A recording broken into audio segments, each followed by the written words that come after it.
يقولون أن مثلا كذب في الإنسان منشأه إما الخوف وإما الطمع. الإنسان لماذا مثلا يكذب؟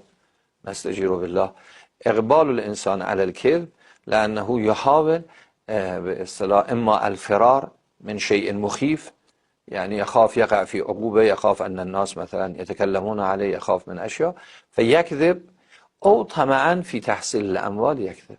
في كتب الأخلاق هكذا موجود.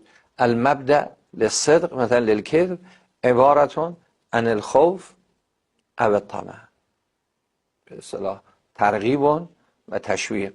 يعني الإنسان يصدق إما لرغبة، يكذب إما لرغبة في تحصيل المال أو خوفا من جهة. وكذلك بالنسبة إلى المنتهى، وأن الإنسان إذا انتهى مثلا في الكذب وكذب تدريجا يفقد موقعيته الاجتماعية.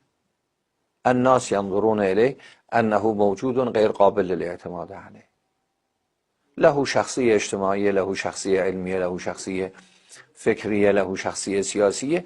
إذا عرف بين الناس بأنه كذاب تدريجا يفقد هذه المكانات، المكانة الاجتماعية، المكانة السياسية.